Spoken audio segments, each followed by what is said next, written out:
तो अब हम वेज़ोडाइलेटर्स की बात करते हैं। ये 3 तरह के होते हैं, एक जो वेन्स पे एक्ट करते हैं, एक जो आर्टरीज़ पे और एक दोनों पे, ठीक है। अब जो मेरी बात सुनो, जो वेन पे एक्ट करता है पीछे से आ रहा है ना, तो प्री, जो बाद में है वो आफ्टर। तो जो पीछे से आ रहा है, अगर हम वेज़ोडाइलेटर पे इस पे एक्ट कराएंगे तो फिर ऑब्वियसली प्री लोड कम होगा, ठीक है। अगर आर्टरी पे कराएंगे तो फिर आफ्टर लोड कम हो जाएगा, है ना। और अगर बोथ पे कराएंगे तो both after load and pre load दोनों कम हो जाएंगे, ठीक है। आफ्टर लोड प्री लोड दोनों कम। तो अब मेरी बात सुनो ध्यान से, इसकी एग्जांपल्स याद करनी है हमने, ठीक है। इसकी एग्जांपल्स क्या होंगी? प्री लोड कम करने वाले नाइट्रेट्स, ठीक है। आफ्टर लोड कम करने वाला हाइड्रालाजीन। और ये दोनों कम करने वाले ये होते हैं 3 ड्रग्स, एस इनहिबिटर्स, ARBs, और लास्ट सोडियम नाइट्रोप्रूसाइड, ठीक है। ये आपने याद रखना है। इसके बाद हमने कार्डियक रीमॉडलिंग की बात करनी है अब, ठीक है।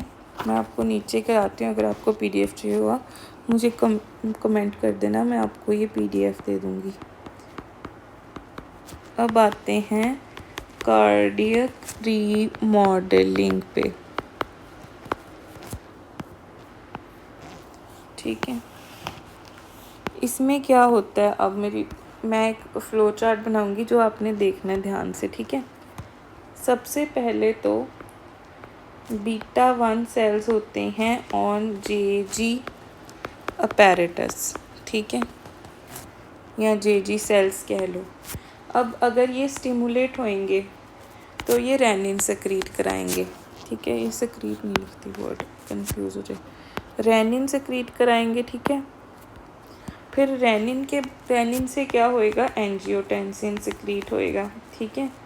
फिर एंजियोटेंसिन से क्या होएगा, एंजियोटेंसिन 1 बनेगा। एंजियोटेंसिन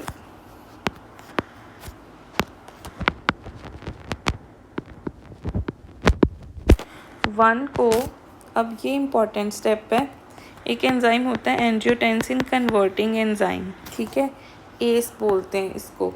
ये क्या करेगा, एंजियोटेंसिन 1 को एंजियोटेंसिन 2 में कन्वर्ट कर देगा।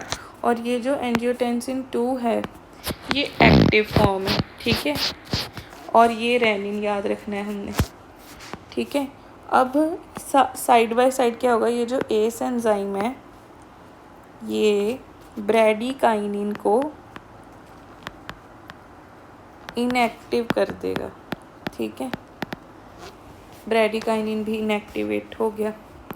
अब उसके बाद जो एंजियोटेंसिन 2 है वो एंजियोटेंसिन के रिसेप्टर पे काम करेगा, ठीक है। 81 रिसेप्टर्स होते हैं जब एंजियोटेंसिन के रिसेप्टर है, ठीक है। अब इससे क्या होगा, वेज़ोकंस्ट्रिक्शन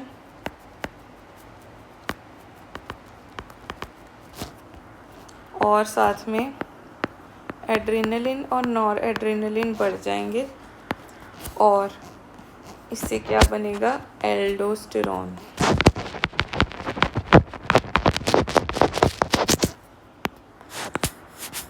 याद रखना है एल्डोस्टेरॉन, यही कार्डियक रीमॉडलिंग करा रहा था, ठीक है, मेन कल्प्रिट। तो अब एल्डोस्टेरॉन बन गया और ये क्या करवाएगा, एक तो ये लेफ्ट वेंट्रिकल की हाइपरट्रॉफी जिससे अल्टीमेटली डेथ हो जानी है, और उसके अलावा इसका जो मेन काम है वो जो हमने अब हमेशा के लिए याद रखना है, सोडियम और वाटर की रिटेंशन को ये बढ़ाता है और पोटेशियम और H+ को कम करता है, ठीक है। सोडियम और वाटर को बढ़ाएगा, पोटेशियम और H+ को कम करेगा। ठीक है, अब हम देखते हैं तो इसको क्या बोलेंगे, ये होता है रास system, renin angiotensin aldosterone system. ठीक है, रेनिन एंजियोटेंसिन एल्डोस्टेरॉन सिस्टम। और इसमें क्या देखा हमने, इसमें हमने देखा कि β1 है जो जेजी सेल्स पे हैं, उस पे जब ये स्टिमुलेट होंगे तो रेनिन सक्रीट होएगा, फिर उससे एंजियोटेंसिन, फिर एंजियोटेंसिन 1, फिर एस बनाएगा एंजियोटेंसिन 2 और वो ब्रैडिकाइनिन को इनएक्टिवेट भी करेगा, फिर बनेगा वो AT1 रिसेप्टर पे एक्ट करेगा, एड्रेनलिन और एड्रेनलिन बढ़ जाएगा और वेजो कंस्ट्रिक्शन होगी और एल्डोस्टेरॉन बनेगा। ये हो गया रेनिन एंजियोटेंसिन एल्डोस्टेरॉन सिस्टम, रास। और ये क्या करेगा, सोडियम और वाटर की रिटेंशन और पोटेशियम और H+ की एक्सक्रीशन। ठीक है, और ये LVH करा के डेथ भी करेगा। ये हो गया हमारा सिस्टम। अब हमने इस पे जो ड्रग्स एक्ट करेंगी वो याद करनी है, और वही ड्रग्स कार्डियक रीमॉडलिंग के लिए हम यूज़ करेंगे। बीटा पे सबसे पहले यहाँ बीटा ब्लॉकर दे दो, है ना। तो बीटा ब्लॉकर कौन से दे सकते हैं, BCM। ठीक है, कौन से बीटा ब्लॉकर हो गए, BCM, बीजोप्रोलोल, कार्वेडिलोल